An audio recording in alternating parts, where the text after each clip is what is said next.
साथीहरु नमस्कार। यो भिडियो सिलसिलामा म यहाँहरुलाई हार्दिक स्वागत गर्न चाहन्छु। आजको विषय सुरु गरौँ। साथीहरु, तपाई कुनै एउटा खास जिम्मेवारीमा हुनुहुन्थ्यो, कुनै एउटा कार्यालयमा चाहिँ एउटा भूमिका निर्वाह गर्ने ठाउँमा हुनुहुन्थ्यो। तपाईलाई तपाईको मन्त्रालयको सचिवज्यूले एउटा टिम बनाउनुस् भनेर भन्नुभयो। कुनै एउटा टास्क छ, त्यो टास्क फोर्स बनाउनुस् भनेर भन्नुभयो र तपाईलाई चाहिँ केही साथीहरुको छनौट गर्नुपर्ने भयो। तपाई त्यसको लिडर, तपाईलाई टिम बनाउनु पर्ने छ। अब तपाईले चाहिँ तयार गरेको टिममा तपाईको विकल्पको रूपमा चाहिँ तपाईले सोचेका मान्छेहरुमध्ये एकजना दक्ष छ, अर्को साथी मिलनसार छ। तपाई कसलाई छान्नुहुन्छ? अर्को एउटा उदाहरणबाट लिउँ। साथीहरु, तपाई कार्यालयमा हुनुहुन्थ्यो, कार्यरत हुनुहुन्छ। तपाई कार्यरत भएको ठाउँमा चाहिँ एउटा कार्यालयको उच्च अधिकारीले चाहिँ यौनजन्य हिंसा गरेको तपाईको जानकारीमा, विषयवस्तु तपाईको जानकारीमा आयो। तर त्यो व्यक्ति तपाईको कार्यालयको चाहिँ या त तपाईको बस हो या सिनियर हो, या त्यो व्यक्ति त्यो कार्यालयको लागि नभई हुँदैन। उसको चाहिँ कार्यालयको लागि उसको चाहिँ जिम्मेवारी महत्त्वपूर्ण जिम्मेवारी छ। अब तपाई त्यो विषयलाई कसरी ह्यान्डल गर्नुहुन्छ?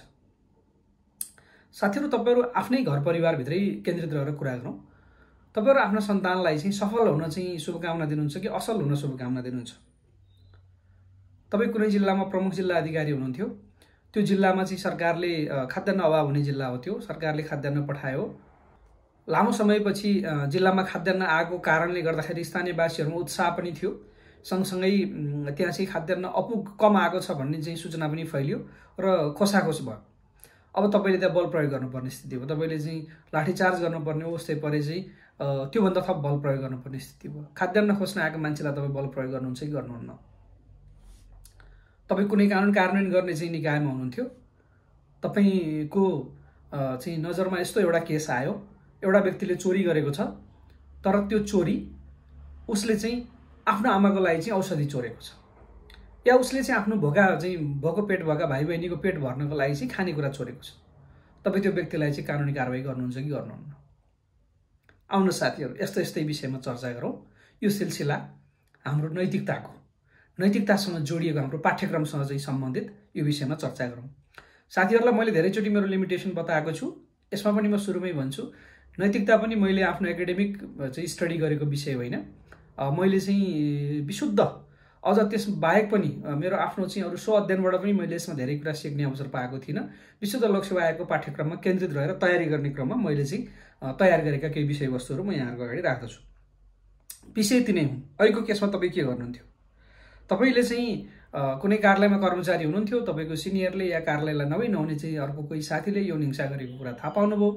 अब तपाई कुन रणनीति लिनुहुन्छ? जीरो टलरेन्सको रणनीति लिएर त्यो साथीलाई कानुनी कारबाहीमा लैजानुहुन्छ कि अब त्यसको चाहिँ अपराधको मात्रा हेरेर, त्यो गल्तीको मात्रा हेरेर तपाई चाहिँ मेलमिलापको बाटोबाट जानुहुन्छ, या त्यसलाई चाहिँ व्हिसल ब्लो नगर्ने गरी त्यसलाई चाहिँ ढाकछोप गर्नपट्टि लाग्नुहुन्छ? यसैगरी तपाईले चाहिँ साथी चुज गर्दा क्षमतावानलाई चुज गर्नुहुन्छ कि मिलनसारलाई चुज गर्नुहुन्छ? क्षमतावान साथी मिलनसार नहुन सक्छ, उसमा घमण्ड हुन सक्छ, घमण्डी हुन सक्छ, एरोगेन्ट हुन सक्छ, ऊ अर्काको कुरा नसुन्ने हुन सक्छ, भोलि तपाईलाई नै नटेर्ने हुन सक्छ। क्षमतावानहरुको यो समस्या हुन्छ फेरि धेरै जसोको। अब तपाई मिलनसार तर कमसल चुज गर्नुहुन्छ कि क्षमतावान तर चाहिँ भोलि उस्तै परि तपाईसँग लिडरशिपको कन्फ्लिक्ट हुने खालको साथी चुज गर्नुहुन्छ? तपाई आफ्नो सन्तानलाई असल हुन चाहिँ उपदेश दिनुहुन्छ कि सफल हुन उपदेश दिनुहुन्छ? यिनै विषयहरूलाई चाहिँ हामीले नैतिकताको, खास गरी चाहिँ भ्याल्युजहरूको, लाइफका भ्याल्युजहरू, काम गर्ने क्षेत्रमा, कार्यक्षेत्रमा हामीले आइपर्ने चाहिँ विभिन्न खालका सिचुएसनहरूलाई कोप गर्नको लागि चाहिँ कस्ता भ्याल्युजहरू हामी एलिभेट गर्न भन्छौँ, कस्ता भ्याल्युजहरूलाई चाहिँ उठाउन भन्छौँ, कस्ता भ्याल्युजहरू बोक्न भन्छौँ, ती विषयहरू चाहिँ नैतिकताका विषयवस्तुभित्र पर्दा छन्। नैतिकता आफैमा महत्त्वपूर्ण विषय हो। समाजको चाहिँ गभर्नेन्सको लागि चाहिँ एउटा भनाइ पनि छ, जहाँनिर चाहिँ कानुन समाप्त हुन्छ त्यहाँनिर नैतिकता सुरु हुन्छ। किनभने जुन कुरा कानुनले गभर्न गरेको छ त्यो कानुनी भइसकेपछि त्यो नैतिक यसै पनि हुने भयो, किन कानुन पालना गर्नु पनि हाम्रो नैतिकताको पाटोभित्र पर्छ। तर जहाँनिर कानुनै सकिन्छ, कानुन सकिसकेपछि त्यहाँबाट चाहिँ त्यो व्यक्तिको नैतिकताको परीक्षण सुरु हुन्छ, एउटा भनाइ नै छ। त्यसै गरी साथसाथै कहिलेकाहीँ नैतिकता र कानुन कन्फ्लिक्ट गर्छ। तपाईले कानुनी रूपमा एउटा काम गर्नुपर्ने हुन्छ, तर नैतिक हिसाबले तपाईलाई त्यो काम गर्न मन लाग्दैन। अहिले भनेकै उदाहरणमा तपाईलाई चाहिँ तपाईको बेन्चमा, तपाईको चाहिँ निर्णय गर्ने क्षेत्रमा एकजना चाहिँ चोरी गरेको व्यक्ति लिएर आइएको छ, तर उसले चाहिँ चोरी चाहिँ के गरेको छ? खाद्यान्न पदार्थ चोरी गरेको छ, जसको चाहिँ भोका भाइ बहिनीहरूको लागि खुवाउनको लागि। कानुनी रूपमा उसलाई दण्ड दिनु तपाईँको जिम्मेवारी हुनसक्छ, तर चाहिँ नैतिक हिसाबले तपाईँलाई त्यो मन नपर्न सक्छ, त्यो गर्न इच्छा नहुन सक्छ। यस्ता विषयहरू चाहिँ हाम्रो कार्यक्षेत्रमा पटक पटक आउँछ। तपाईँ कुनै एउटा दुर्गम जिल्लामा चाहिँ पोस्टिङमा हुनुहुन्थ्यो, एउटा प्रकोपको घटना घट्यो, तपाईँले त्यहाँ चाहिँ केही मान्छेहरू ट्र्यापमा परे, ती मान्छेलाई उद्धार गर्नुपर्ने हो। तपाईँले उद्धार गर्ने ठाउँमा धेरै थरी चाहिँ मान्छेहरू चाहिँ त्यहाँ थिए, कोही राजनीतिक मान्छेहरू थिए, कोही सामाजिक मान्छेहरू थिए, कोही गर्भवती महिला थिए, कोही बालबालिका थिए, कोही चाहिँ कर्मचारी थिए तपाईँकै साथीभाइ, या कोही चाहिँ पर्यटकहरू थिए, विभिन्न खालका मान्छेहरू थिए। अब तपाईँले उद्धार गर्नको लागि कुन लिस्ट, कसलाई पहिलो प्राथमिकता दिनुहुन्छ? 1 या 2 लट मात्रै आज हेलिकप्टर आउने भयो, अरू मान्छेले त्यहीँ रात बिताउनु पर्ने भयो, तपाईँले को मान्छेलाई त्यहाँबाट उद्धार गर्नुहुन्छ? यस्तै अवस्था। अर्को एउटा इक्जाम्पलबाट कुरा गरौँ। तपाईँ गाउँमा चाहिँ विद्यालय व्यवस्थापन समितिको अध्यक्ष हुनुहुन्थ्यो, सरकारले चाहिँ दिवा खाजा कार्यक्रम भनेर चाहिँ खाजा बनाउनको लागि एकजना कर्मचारीको दरबन्दी दियो, तपाईँले छनौट गर्नुभयो, लिखित अन्तर्वार्ता प्रयोगात्मक सबैबाट एकजना मान्छे चाहिँ सफल भएर आयो, तर त्यो व्यक्ति हाम्रो समाजमा तथाकथित दलित समुदायको व्यक्ति पर्यो। तपाईँलाई आपत्ति थिएन, तपाईँ दलितलाई भेदभाव गर्नुहुन्न, तर चाहिँ भइदियो के भने दलितले खाजा बनाएर खुवाउन थाल्यो भनेपछि तपाईँको चाहिँ त्यही समाजका तथाकथित उपल्लो जातिका भनेका व्यक्तिहरूले आफ्नो छोराछोरीहरू स्कुल पठाउन छोडे र विद्यालयको चाहिँ विद्यार्थीको ड्रप आउट वात्तै बढ्यो। अब तपाईँसँग विद्यार्थीलाई फर्काएर लिएर आउनको लागि चाहिँ त्यो दलित चाहिँ कुकलाई तपाईँले कसरी व्यवस्थापन गर्नुहुन्छ, के गर्नुहुन्छ, कसरी मिलाउनुहुन्छ? यस्ता विषय। तपाईँ कुनै दुर्गम जिल्लामा हुनुहुन्थ्यो, एकजना भिआइपीको उडान भयो, त्यहाँ आउनुभएको थियो जिल्लामा, त्यहाँ कार्यक्रम चल्दैछ, त्यही बिचमै तपाईँको जानकारीमा यस्तो विषय आयो कि एकजना गर्भवती छ, उसलाई केही घन्टाभित्र तपाईँले उद्धार गर्न सक्नु भएन भने गर्भवतीको निधन हुन्छ, आमा र बच्चाको जीव ज्यान जोखिममा छ। भिआइपी भन्दै हुनुहुन्छ, धेरै त भिआइपीहरू पनि जनरस हुनुहुन्छ, उहाँहरूले पनि परोपकारी कामहरू गर्नुहुन्छ, त्यसमा मैले अन्यथा भन्न खोजेको होइन। तर भिआइपीले भन्नु होला मेरो त भोलि विदेश जाने फ्लाइट छ, आज त मैले जसरी पनि काठमाडौँ फर्किनुपर्छ। अब तपाईँ भन्नुहोस्, हाम्रा भिआइपीलाई विदेश जानको लागि तपाईँ एक ट्रिप भन्दा हेलिकप्टरले गर्न सक्दैन, रात परिसकेको छ या के भएको छ, प्राविधिक एउटा चाहिँ परिस्थितिमा तपाईँ हुनुहुन्छ। अब तपाईँ ती भिआइपीलाई काठमाडौँ जान अनुमति दिनुहुन्छ कि ती गर्भवती महिलाको उद्धार गर्नुहुन्छ? तपाईँ कसरी गर्नुहुन्छ, कसरी सक्नुहुन्छ? सक्ने नसक्ने आफ्नो ठाउँमा छ, तपाईँ पहल कसरी गर्नुहुन्छ, तपाईँले चाहिँ कुन भ्यालुलाई महत्त्व दिनुहुन्छ, तपाईँको लागि त्यति बेला कुन विषय महत्त्वपूर्ण हुन्छ? यी विषयहरू हुन् जसलाई चाहिँ हामीले यो कम्प्यासन, इम्प्याथी, सिम्प्याथी भनेको दया, करुणा, विवेक, यस्ता खालका विषयहरूमा केन्द्रित रहेर नैतिकताको पाठ्यक्रम लोकसेवा आयोगले समावेश गर्न चाहिँ खोजेको। सम्भवतः यस्तै खालका सिचुएसनहरूलाई डिल गर्नको लागि, कोप गर्नको लागि होला। तपाईँ कुनै यस्तै ल एन्ड अर्डर कार्यान्वयन गर्ने ठाउँमा हुनुहुन्थ्यो, तपाईँको कुनै एउटा फ्याक्ट्रीमा भएको एउटा सानो घटनाको कारणले त्यहाँ law and order situation create भयो, गेट क्र्यास गर्न खोज्दैछन् मान्छेहरूले, भिडले मब चाहिँ लन्चिङ भइरहेछ, भिडले चाहिँ त्यहाँ कुनै चाहिँ कानुन हातमा लिन खोजिरहेछ, तपाईँ चाहिँ त्यसलाई रोक्नुपर्ने जिम्मेवारीमा हुनुहुन्छ, तपाईँ कसरी अगाडि बढ्नुहुन्छ? अथवा तपाईँलाई जानकारी आयो त्यो भिडको नेतृत्व गरिरहेको एकजना व्यक्ति तपाईँको नजिकको नातेदार हो, त्यसलाई कसरी ह्यान्डल गर्नुहुन्छ? अथवा तपाईँको चाहिँ इन ग्रुपको, तपाईँको चाहिँ समूहभित्रको मान्छे हो, अथवा के हो, तपाईँसँग विचार आस्था मिल्ने मान्छे हो, कुनै हिसाबले तपाईँले उसलाई चाहिँ चिन्नुहुन्छ, कसरी ह्यान्डल गर्नुहुन्छ? यस्ता परिस्थितिहरूलाई चाहिँ हामीले नैतिकताको सन्दर्भमा नैतिकतालाई पनि केन्द्रबिन्दुमा राखेर यी विषयको समाधान गर्नुपर्छ। कुन भ्यालुलाई हामी महत्त्व दिन्छौँ, कुन भ्यालुलाई एलिभेट गर्छौँ, कसरी चाहिँ हामीले त्यो सिचुएसनलाई कोप गर्छौँ, यी कुराहरूलाई चाहिँ हामीले यो नैतिकताको विषयवस्तुभित्र पर्दा रहेछन् साथीहरू। त्यसैमा केन्द्रित रहेर आजको छलफल अगाडि बढाउँ। स्वागत छ यहाँहरूलाई, पुनः नमस्कार। यो चाहिँ मलाई थाहा छैन कतिवटा चाहिँ एपिसोडमा मैले नैतिकताको विषय समेट्न सक्छु, कम्तीमा 2 या 3 विषयमा चाहिँ भिडियोमा यसलाई समेट्ने म प्रयत्न गर्छु। नैतिकताको विषयको कुराकानी गर्दाखेरि चाहिँ अलिकति मैले अहिले भ्यालु एलिभेसनको विङ एमङ द भ्याल्युज होइन, 2, 3 भ्यालुहरूमध्ये तपाईँ कसलाई छनौट गर्नुहुन्छ, कुन भ्यालुलाई तपाईँले चाहिँ अहिले असल र सफल भनियो, कुन भ्यालुलाई तपाईँ महत्त्व दिनुहुन्छ, ती कुराहरूको कुरा गऱ्यौँ। त्यसको सँगसँगै केही शब्दावलीहरूको कुरा गरौँ।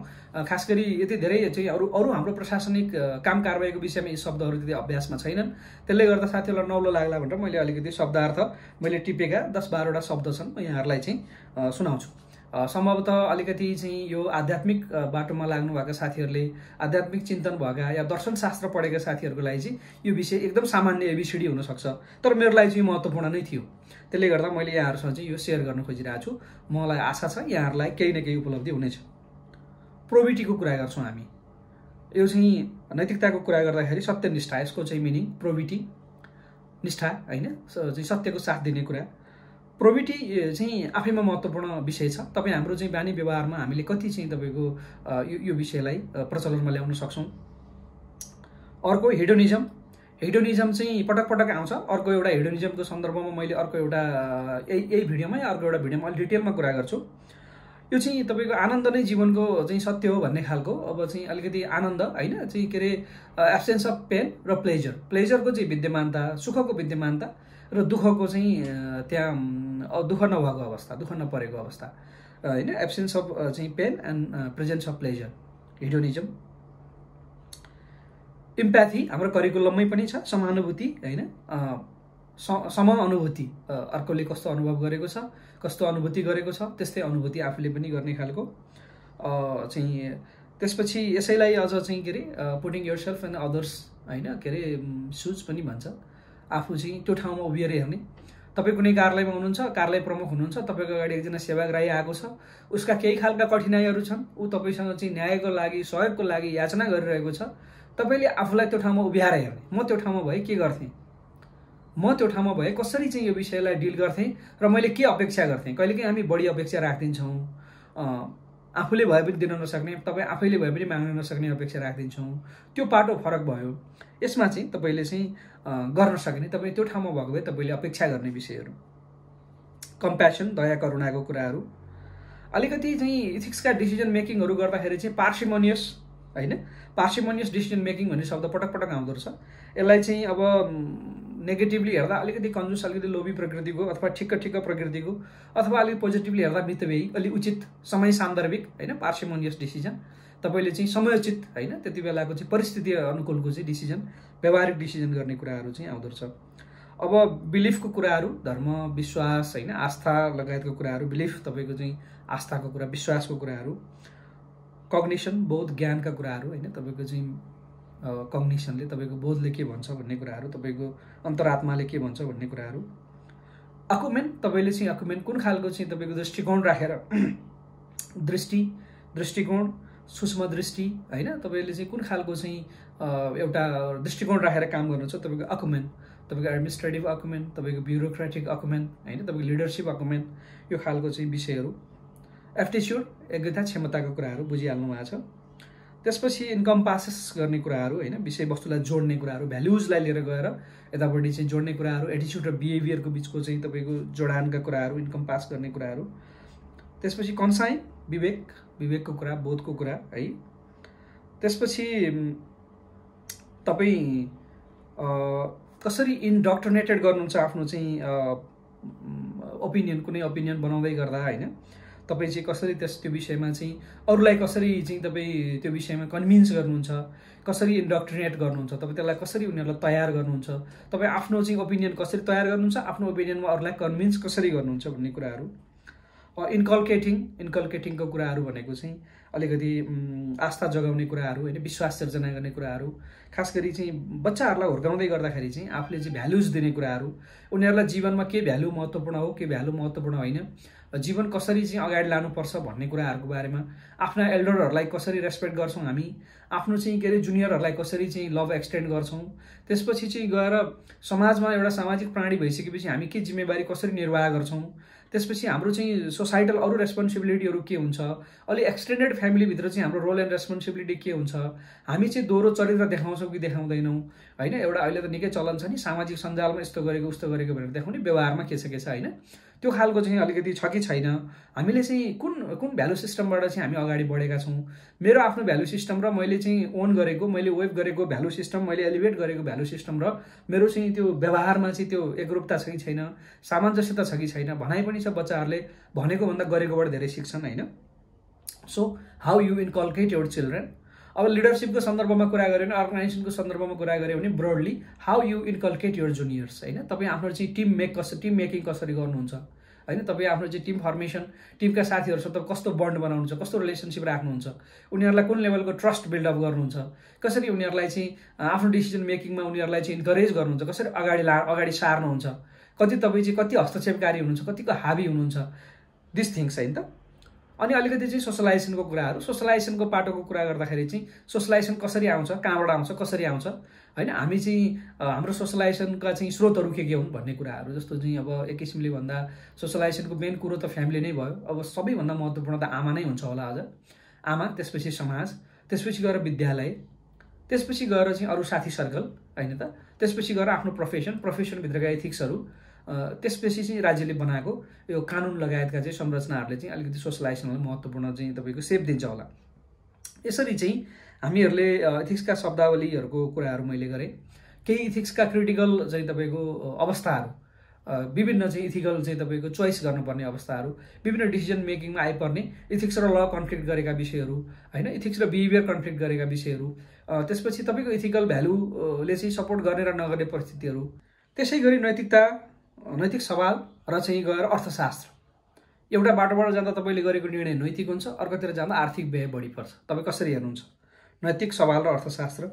नैतिक सवाल र बायोलोजी पनि आउन सक्छ कतिपय फ्यामिली डिसिजनहरू गर्दाखेरि, कतिपय पर्सनल डिसिजनहरू गर्दाखेरि, या कहिलेकाहीँ अर्गनाइजेसनको सन्दर्भमा पनि यस्तो पर्ला। नैतिकता र धर्म। नैतिकता र चाहिँ तपाईँको धार्मिक विश्वासका आस्थाका कुराहरू, यो असाध्यै महत्त्वपूर्ण छ।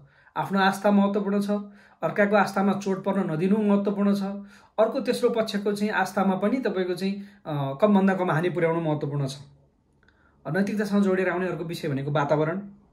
त्यसपछि यिनै विषयहरू हुन्। यी विषयहरू कस्ता हुन्छन् भने सवालहरू चाहिँ ती विषय नैतिक चाहिँ हुन सक्छन्, तर ती विषय चाहिँ कानुन सम्बद्ध नहुन सक्छन्। ती विषय चाहिँ आर्थिक हिसाबले बोझिला हुन सक्छन्। त्यसपछि चाहिँ धार्मिक हिसाबले चलिआएको रीतिरिवाज, प्रथा, परम्पराको विपरीत हुन सक्छन्, अथवा वातावरणीय हिसाबले पनि त्यो चाहिँ नैतिकतासँग चाहिँ कन्फ्लिक्ट गर्ने हुन सक्छन्।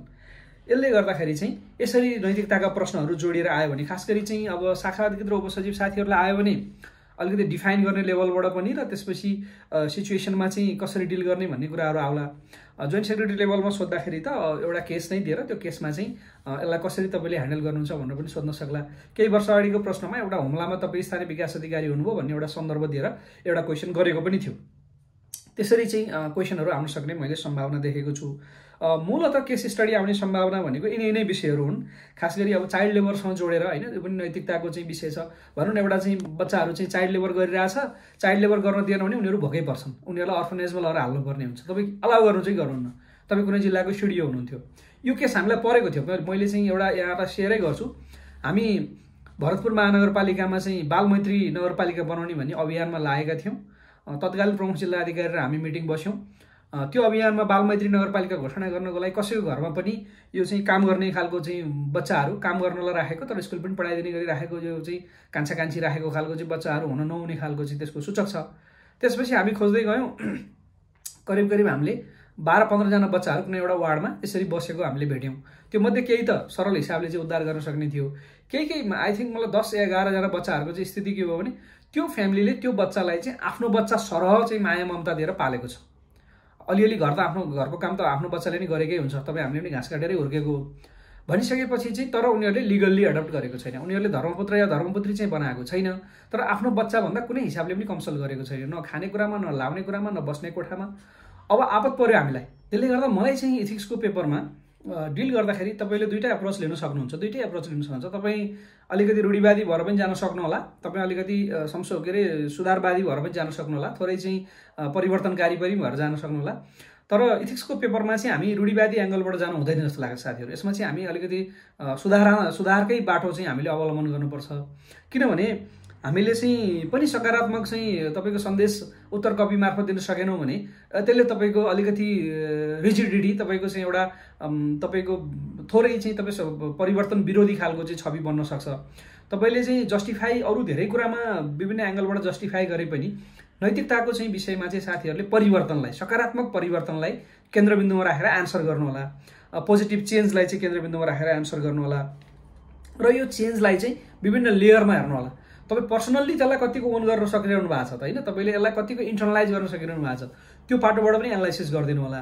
त्यसपछि सँगसँगै तपाईँको फ्यामिली या तपाईँको सोसाइटल लेभलमा यसले पार्ने प्रभावहरू, यसलाई तपाईँले कसरी, अब सबै क्वेसनमा यो कुरा लागु नहुन सक्छ, तर चाहिँ जुन क्वेसनमा लागु हुन्छ पहिला इन्डिभिजुअल लेभलमा, अनि सोसाइटल लेभलमा, त्यसपछि चाहिँ तपाईँको इन्स्टिट्युसनल लेभलमा, अनि हैन चाहिँ अलि लार्जली चाहिँ नेसनल लेभलमा तपाईले चाहिँ यसलाई एनालिसिस गरिदिनु भयो भने तपाईले चाहिँ ल्याउन खोजेका परिवर्तन, तपाईले गर्न खोजेका सकारात्मक परिवर्तनबाट चाहिँ देशले यसरी अल्टिमेटली फाइदा गर्छ भन्ने कुरो डेमोन्स्ट्रेट हुन्छ।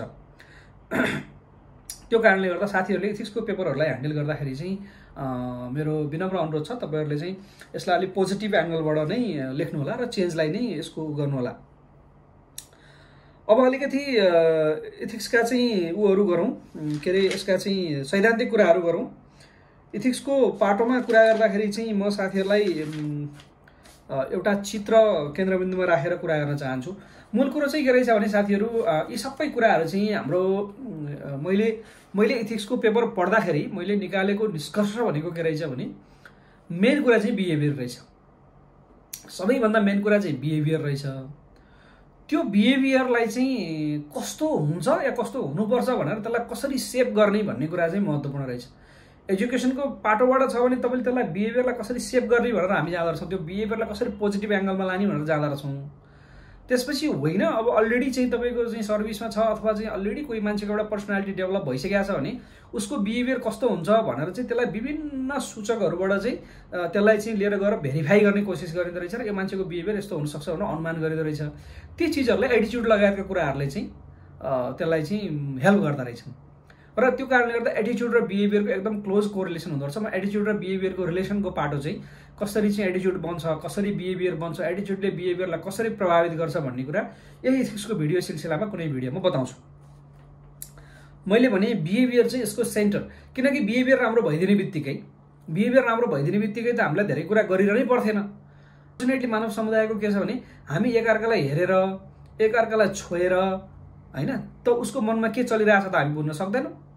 त्यसले गर्दाखेरि चाहिँ उसको दिमागमा के चलिरहेछ भन्ने कुराको पाटो एउटा, त्यसपछि अनि उसले व्यवहार के गरिरहेछ भन्ने पाटो अर्को।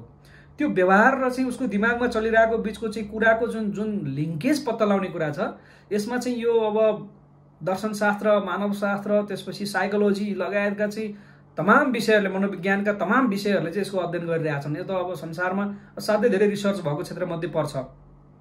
तर चाहिँ हाम्रो आफ्नो करिकुलममा केन्द्रित भएर भनियो भने चाहिँ बिहेभियर, कर्मचारीले यो व्यवहार किन गर्यो अथवा त्यो व्यवहार किन गर्छ भन्ने कुरामा हामी केन्द्रित हुँदा रहेछौँ।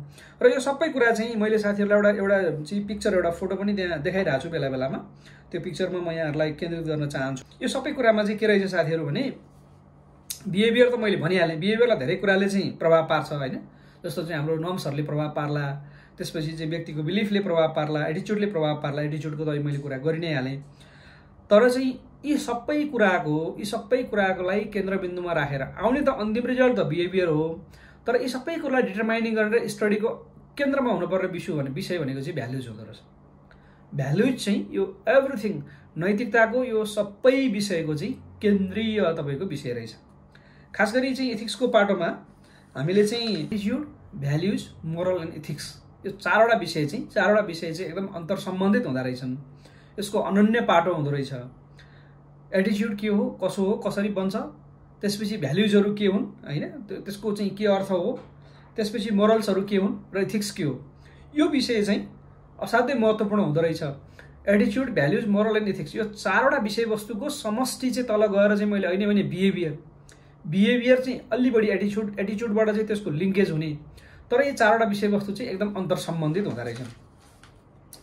अब यसलाई यो डायग्राममै बसेर कुरा गर्दाखेरि चाहिँ भ्याल्युजमा हामी केन्द्रित भएर कुरा गरौँ। भ्याल्युजको चाहिँ केन्द्रबिन्दुमा गएर कुरा गर्दाखेरि चाहिँ एउटा चाहिँ इन्डिभिजुअल लेभलमा जाँदो रहेछ, एउटा चाहिँ सोसाइटल लेभलमा जाँदो रहेछ। त्यो भ्याल्यु जो चाहिँ व्यक्तिगत विषयसँग सम्बन्धित छ, इन्डिभिजुअल लेभलसँग सम्बन्धित छ भने त्यो मोरल मानिँदो रहेछ। र त्यही भ्याल्यु त्यो यदि समाजसँग सम्बन्धित विषयवस्तु छ भने त्यसलाई चाहिँ हामीले इथिक्स भन्दा रहेछौँ। भनेपछि मैले अहिले भने भ्याल्यु केन्द्रबिन्दुमा छ, भ्याल्यु चाहिँ सबैको सेन्टर भयो, यसको चाहिँ अब मुटु भयो या न्युक्लियस भयो।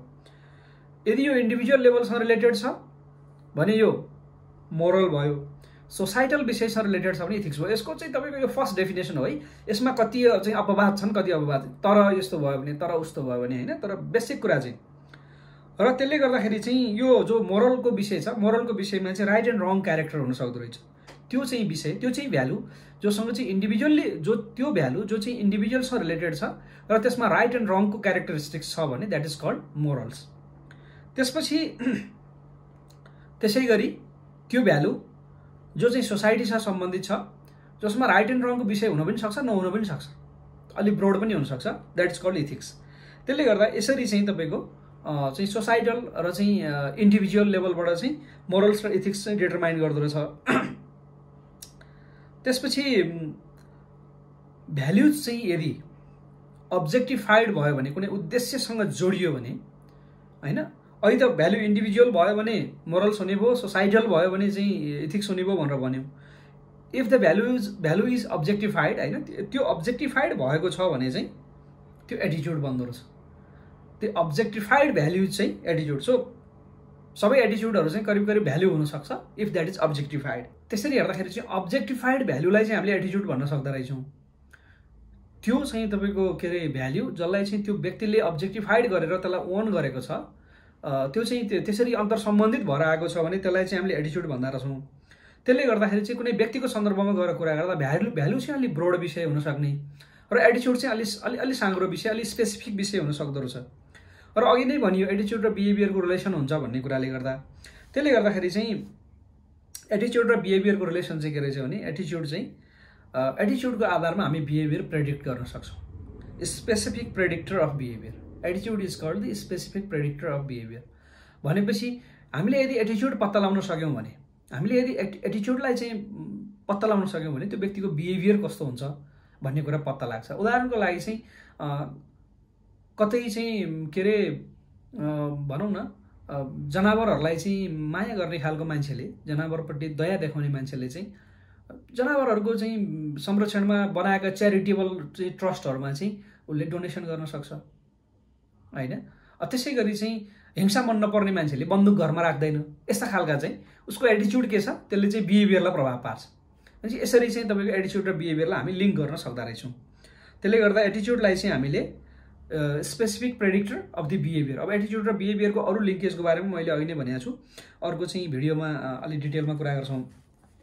यहाँनिर चाहिँ हामीले अब इथिक्सलाई चाहिँ त्यहाँनिर त्यसो भए अब यतापट्टिबाट तलपट्टिबाट लिङ्क गरौँ। बिहेभियरसँग जोडेर हेर्दाखेरि चाहिँ तिनै विषयहरू, अब यो चाहिँ यो बिहेभियर गरेर फेरि अब इथिक्ससँग पनि लिङ्क हुन्छ। कसरी लिङ्क हुन्छ भन्दै अब यसपछि नर्म्स भन्छ। जो बिहेभियर चाहिँ हामीले एक्सेप्ट गऱ्यौँ, त्यो एक्सेप्ट गरेका बिहेभियरहरू चाहिँ यदि सोसाइटीले पनि एक्सेप्ट गर्छ भने those behaviour accepted by the society, होइन, आर कल्ड नर्म्स। अनि नर्म्सको चाहिँ अब in other sense, in broad sense, norms can be considered as the ethics of the society, of the ethics of the human kind, होइन। त्यसले गर्दा सोसाइटीले accept गरेका बिहेभियरहरूलाई चाहिँ हामी नर्म्स भन्छौँ।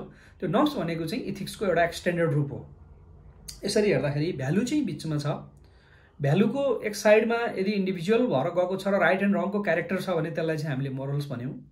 त्यसै गरी भ्यालुको चाहिँ यदि सोसाइटल छ, राइट एन्ड रङ क्यारेक्टर हुन पनि सक्छ, नहुन पनि सक्छ, कुनैमा राइट एन्ड रङ पनि होला, कुनैमा नहोला। त्यसले गर्दा यदि त्यसरी गएको छ त्यो अर्को साइडलाई चाहिँ हामीले जो ग्रुपमा या सोसाइटल लेभलमा हुने, सामाजिक लेभलमा हुने विषयलाई चाहिँ हामीले इथिक्स भन्यौँ।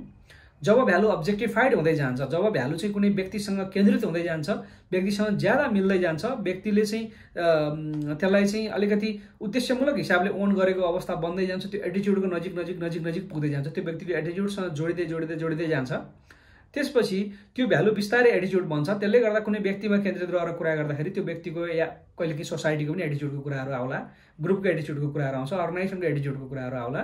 त्यसले गर्दाखेरि चाहिँ त्यसरी त्यो भ्यालु जो चाहिँ अलिकति अब्जेक्टिफाइड हुँदै जान्छ र अलिकति साँग्रिँदै जान्छ, त्यो चाहिँ एटिट्युड बन्छ। त्यसले गर्दा भ्याल्युज धेरै बृहत, ठुलो र एटिट्युड अलिक सानो, अलिक केन्द्रित, अलिक स्पेसिफिक हुनसक्छ। अनि एटिट्युड पत्ता लगायो भने अनि हामी व्यक्तिको, यदि अर्गनाइजेसन हो भने अर्गनाइजेसनको पनि बिहेभियर पत्ता लगाउन सक्छौँ। यसरी एटिट्युड र बिहेभियरको चाहिँ लिङ्केज छ। त्यो कारणले गर्दाखेरि चाहिँ यो चारवटा विषयहरू, होइन, चाहिँ attitude, values, moral and ethics, यो चारवटा विषयहरूको अन्तर सम्बन्ध छ। यो चारवटा विषयहरूले नै व्यक्तिको व्यवहारलाई चाहिँ यकिन गर्छन्। व्यक्तिको व्यवहार, मेन कुरा व्यक्तिको व्यवहार हो। यसरी हामी भ्यालुलाई केन्द्रबिन्दुमा राख्न सक्छौँ। त्यसपछि मोरल्स र इथिक्सलाई चाहिँ त्यो कारणले गर्दा भ्यालुको उत्पादन पनि भन्न सकिन्छ, होइन, प्रडक्ट्स या बाई प्रडक्ट्स या भ्यालुको चाहिँ तपाईँको एक खालको भ्यालु रिलेटेड विषयहरू पनि हामी भन्न सक्छौँ। त्यसले गर्दा कुनै चिज चाहिँ यदि त्यो भ्यालुएबल छ हैन, कुनै चिजलाई चाहिँ हामीले महत्त्व दिन पर्ने छ, हामीले चाहिँ कुनै चिजलाई महत्त्व दिन्छौँ भने त्यो भ्यालु हो। भ्यालुहरू चाहिँ नर्मल्ली एब्स्ट्र्याक्ट प्रकृतिका हुन्छन् हैन, अलिकति अमूर्त खालका। अनेस्टी भन्यो, इमान्दारिता एउटा भ्यालु भयो हैन, पिस एउटा भ्यालु भयो, यस्ता खालका चाहिँ विषयहरू हुन्छन्। त्यसपछि यिनीहरू अब इन्कम्पासिङ क्यारेक्टरको पनि हुन्छ, यिनीहरू ग्लोबल हैन। त्यसपछि चाहिँ हुन्छन् भनिसकेपछि विश्वव्यापी रूपमा पनि कतिपय भ्यालुहरू हुन्छन्। त्यसपछि अघि नै पनि हामीले भनेछौँ भ्यालु चाहिँ व्यवहारको चाहिँ जनरल डिटर्मिनेन्ट हैन, फ्याक्टर्स, र एटिट्युड चाहिँ specific predictor of the behaviour. So value र चाहिँ एटिट्युडको रिलेसन र भ्यालु के अरे चाहिँ भ्यालु र बिहेभियरको रिलेसन र एटिट्युड र बिहेभियरको रिलेसन यस्तो छ। भ्यालुले चाहिँ जनरल डिटर्मिनेन्ट गर्छ, जनरली चाहिँ यस्तो हुनसक्छ भन्ने मात्रै कुराहरू गर्छ भने एटिट्युडले चाहिँ स्पेसिफिक प्रेडिक्टर नै भयो। त्यसपछि भ्यालुहरू चाहिँ अब्जेक्टिफाइड हुन सक्छन् हैन, चाहिँ अब्जेक्टाइड चाहिँ नहुन पनि सक्छन्। Values are however not tied to any specific object हैन, but when values are tied to anything हैन, when values are objectified they become the attitudes. मैले अघि नै पनि भनेको छु एटिट्युड आर द भ्यालुज हैन भनिसकेपछि एटिट्युड पनि लार्जली के भयो त, एटिट्युड पनि लार्जली भ्यालु नै भए। Attitude are the values that have been applied to the specific objects. कुनै एउटा विशेष विषयसँग केन्द्रित भइसकेपछि एटिट्युड पनि भ्यालु हुने भयो। Values and morals are held by the individuals हैन त। भ्यालुज र चाहिँ मोरल्स भनेको चाहिँ इन्डिभिजुअल भयो। Every moral is a value but all values are not morals. त्यो हिसाबले चाहिँ हरेक भ्यालु चाहिँ मोरल हुनसक्छ हैन। एभ्री भ्यालु इज के अरे every moral is a value but all values are not morals. अब यसरी चाहिँ यिनीहरूको भ्यालुको चाहिँ यो चारवटा पक्षको चाहिँ कुराहरू आयो। थोरै कुराहरू चाहिँ गरौँ, जस्तो एथिक्ससँग चाहिँ सोसाइटल फ्लेभर हुने कुरा हामीले गरि नै हालियो। Norms and ethics are very close on meaning हैन। Set of behaviour and values agreed upon the societal members binding to all members. नर्म्सलाई चाहिँ हामीले के भन्न सकियो भने norms are set of behaviours हैन and values agreed upon societal members and binding to all members हैन। त्यो त अहिले पनि यिनै कुराहरू गरियो। सो लार्जली चाहिँ values are abstract, global, object free हैन and general determinants of the behaviour. So value चाहिँ के भयो त, एब्स्ट्र्याक्ट भए, ग्लोबल हुन सक्ने भए, अब्जेक्ट फ्री हुने भए, नन अब्जेक्टाइड अब्जेक्ट चाहिँ हुने भए, र general determinant of the behaviour हुने भए। यसरी चाहिँ भ्यालुको यो खालको चाहिँ महत्त्व रहेको छ। यी विषयहरूमा चाहिँ अर्को एउटा विषय पनि जोडिएर आउँछ। जस्तो हामीले चाहिँ उसको कुरा गर्दै गर्दा एटिट्युड, भ्यालुज, मोरल एन्ड एथिक्सको कुरा गर्दै गर्दा र बिहेभियरलाई बाहिर राखेर हेर्दा चाहिँ व्यक्तिको प्रेफरेन्सको कुराहरू पनि आउँछ हैन।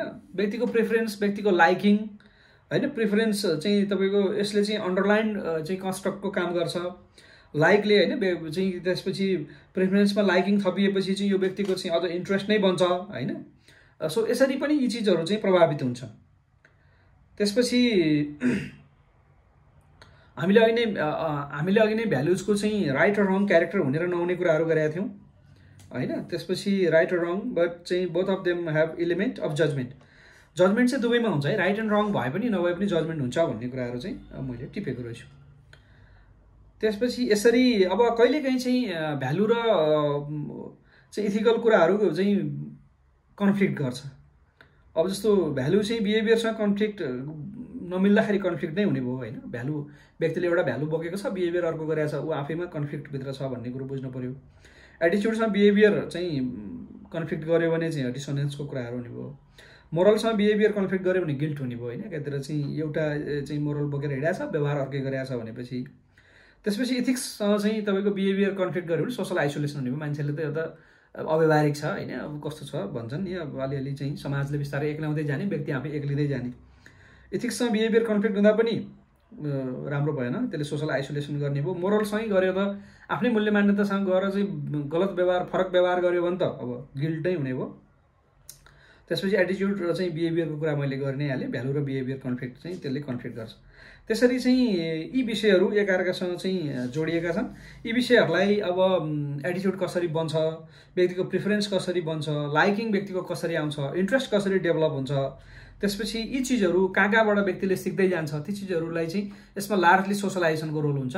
सोशलाइजेसनको विषयमा अहिले थोरै चर्चा गरिएको छ। सोशलाइजेसन कहाँबाट आउँछ? आमाबाट भन्दै भन्दै स्कुलबाट, समाजबाट, होइन, त्यसपछि एजुकेसनबाट, आफ्नो प्रोफेसनल ब्याकग्राउन्डबाट त्यसरी सोशलाइजेसन आउँदै आउँदै जान्छ। त्यो सोशलाइजेसनले यी कुराहरूलाई सेभ गर्दै गर्दै जान्छ। त्यसले गर्दाखेरि चाहिँ हामीले एउटा राम्रो सिटिजन, देशको चाहिँ एउटा असल नागरिक, होइन, त्यसपछि असल करदाता, असल नागरिक, असल राष्ट्र सेवक, असल देशभक्त नागरिक निर्माण गर्नु छ भनिसकेपछि त्यो कारणले गर्दाखेरि चाहिँ त्यसको बिहेभियरमा ती कुराहरू चाहिँ रिफ्लेक्ट हुनुपर्छ। बिहेभियरमा ती कुराहरू रिफ्लेक्ट गर्नको लागि चाहिँ हामीले त्यो व्यक्तिको एटिच्युडमा यी विषयहरू चाहिँ प्रवेश हुनुपर्छ। एटिच्युड र बिहेभियरको कोरिलेसन हुने भएको हुनाले र एटिच्युड चाहिँ भ्यालुसँग जोडिएको हुनाले, अब्जेक्टिफाइड भ्यालु चाहिँ बल्ल एटिच्युड बन्ने भएको हुनाले व्यक्तिले कुन भ्यालुलाई एलिभेट गरेको छ, कुन भ्यालुलाई उसले महत्त्व दिएको छ, ती कुराहरू चाहिँ यसरी महत्त्वपूर्ण हुँदै जान्छन्। सानो एउटा इक्जाम्पल, चाडबाडको सन्दर्भमा छौँ हामी। तपाईँ हामीमध्ये कसैलाई लाग्ला सबै काम छोडेर पनि चाडबाड त मनाउनु पऱ्यो नि, चाडबाड त वर्षमा एक दिन आउँछ। हामीमध्ये कतिपय लाग्ला ड्युटी इज ड्युटी, म ड्युटी छोडेर अरू काम गर्दिनँ, मेरो लागि ड्युटी पहिलो प्राथमिकता हो, होइन। त्यसरी कुरा चाहिँ गरियो भने अब यहाँ दुई थरी भ्यालुको कुरा आयो। तपाईँ चाहिँ एउटा फ्यामिलीलाई टाइम दिने या चाडबाडलाई सेलिब्रेट गर्ने या चाडबाडको चाहिँ महत्त्व दिने कल्चरल्ली अरू हिसाबले पनि, फ्यामिली बन्डको हिसाबले, सोशलाइजेसनको हिसाबले तपाईँ यो भ्यालुलाई एलिभेट गर्नुहुन्छ कि तपाईँ ड्युटी फर्स्ट भन्नुहुन्छ? कुन भ्यालुलाई एलिभेट गर्नुहुन्छ? That's your value. ती भ्यालुहरू कसरी डेभलप हुन्छन्? ड्युरिङ द चाइल्डहुड, होइन, from the day of the birth. यसरी चाहिँ व्यक्तिको चाहिँ भ्यालुजहरू डेभलप हुँदै जान्छ, एटिच्युडहरू डेभलप हुँदै जान्छ। ती विषयहरू चाहिँ नैतिकताको विषयसँग जोडिन्छन्। त्यसपछि यसरी व्यक्तिको चाहिँ एउटा व्यक्ति, एउटा चाहिँ नैतिकवान व्यक्ति, एउटा चाहिँ राज्यको जिम्मेवार नागरिक, राज्यको जिम्मेवार करदाता बन्न पुग्छ। यी विषय किन महत्त्वपूर्ण छ भने नैतिकताको विषय तपाईँहरूले कहिलेकाहीँ देख्नुहुन्छ व्यक्तिले चाहिँ गलत निर्णय गरिरहेको हुन्छ, आफ्नो विरुद्ध आफैलाई हानि हुने काम गरिरहेको हुन्छ। कयौँ व्यक्तिहरूले आत्महत्याका चाहिँ बाटो रोजिरहेका हुन्छन्। कयौँ व्यक्तिले आफू मात्रै होइन आफ्नो परिवारलाई नै चाहिँ नाश गरिरहेका हुन्छन्। कयौँ व्यक्तिले समाजलाई चाहिँ हानि पुर्याइरहेको हुन्छ। अब तपाईँ कहिलेकाहीँ देख्नुहुन्छ विभिन्न देशहरूमा गनसुटका घटनाहरू भइरहेका हुन्छन्। आफू र आफ्नो परिवार होइन कि भेटिन्छ, जो भेटिन्छ त्यसलाई चाहिँ मारिदिरहेको घटनाहरू पनि हुन्छन्। किनभने व्यक्तिको एटिच्युड या बिहेभियर डेभलप हुने क्रममा जुन लेभलको सोशलाइजेसन हुनुपर्ने हो त्यो लेभलको सोशलाइजेसन हुन सकेन। त्यो लेभलमा चाहिँ गएर व्यक्तिलाई चाहिँ त्यो लेभलको स्कुलिङ हामीले दिन सकेनौँ। त्यो लेभलको भ्यालु उसको चाहिँ रङ डेभलप भयो या पछि चाहिँ गएर उसमा मानसिक समस्याहरू भयो। त्यो मानसिक समस्यालाई उसले कोप गर्न सकेन। त्यो कारणले गर्दाखेरि यसरी चाहिँ एउटा व्यक्ति असल नागरिक हुनुपर्ने एउटा चाहिँ व्यक्ति खराब नागरिक भएर निक्लिन्छ र त्यो राज्यको लागि, परिवारको लागि, ऊ स्वयंको लागि, समाजको लागि चाहिँ खराब नागरिकमा रूपान्तरित भइदिन्छ। त्यही कारणले गर्दाखेरि चाहिँ नैतिक शिक्षाको महत्त्व छ। त्यही कारणले गर्दाखेरि अर्गनाइजेसनभित्र पनि नैतिक शिक्षाको महत्त्व छ। व्यक्तिले गलत कामहरू नगरोस्, गलत डिसिजनहरू नगरोस्, डिसिजन गर्न पर्दा समाजको चाहिँ हितमा डिसिजनहरू गर्न सकोस् भन्ने विषयले चाहिँ लोकसेवा आयोगले नैतिकताको विषयलाई चाहिँ करिकुलममा समावेश गरेको छ। मैले अलिकति थ्योरिटिकल कुराहरू धेरै गरेँ। यो फेरि मैले फेरि पनि भन्छु, मेरो आफ्नो धेरै बुझेको विज्ञताको विषय होइन। पटक पटक नोट हेर्दै जस्ता जस्तै पढ्ने पनि अवस्था भयो। साथीहरूले मलाई माफ गरिदिनु होला, मलाई थाहा छैन त्यो यहाँहरूलाई यो कति उपयोगी हुन्छ। त्यसपछि अब अर्को एउटा या दुईवटा भिडियोमा चाहिँ यो इथिक्सको पाटो मैले समेटेको, मैले बुझेका विषयहरू चाहिँ म समेट्छु। यसरी हेर्दाखेरि नैतिकताको पाटो या इथिक्सको पाटो चाहिँ हामीले स्कुल लेभलदेखि नै थ्रु आउट यसलाई चाहिँ ल्याउनु पर्ने। पछिल्लोचोटि हाम्रो करिकुलममा, स्कुलको करिकुलममा यो लार्जली छुटेको थियो। सोसल साइन्सको विषयहरूमा त यो विषयहरू थियो होला, तर चाहिँ अरू धेरै विद्यार्थीहरूले यो विषय पढ्दैन थिए। अहिले लोकसेवा आयोगले करिकुलममा राखेर कम्तीमा अब लोकसेवा आयोगको परीक्षा पास गरेर आउने साथीहरूले चाहिँ नैतिकताको थ्योरिटिकल भन्यो भने व्यवहार त अघि नै भनिहाल्यो। मानवको दिमाग या मानवको व्यवहार भन्ने कुरो त धेरै कुराहरूबाट चाहिँ यो कुरा गाइडेड हुन्छ। अझ चाहिँ यसमा भनौँ न चाहिँ डबल स्ट्यान्डर्ड त चाहिँ अझै छँदैछ। एकातिर चाहिँ कुराहरू, आदर्शका कुराहरू गर्ने, व्यवहारहरूको गर्ने कुराहरू त छँदैछ।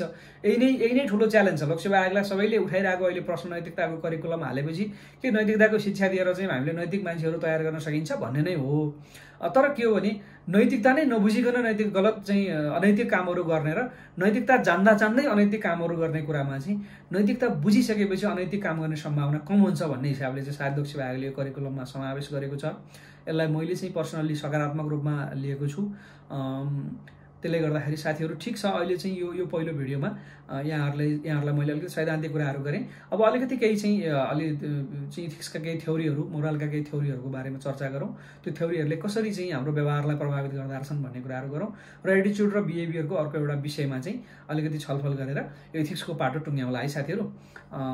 म यति नै कुराहरू राख्दै यो पहिलो भिडियोबाट चाहिँ यहाँहरू सबैसँग बिदा माग्छु। हस्, धन्यवाद, नमस्कार।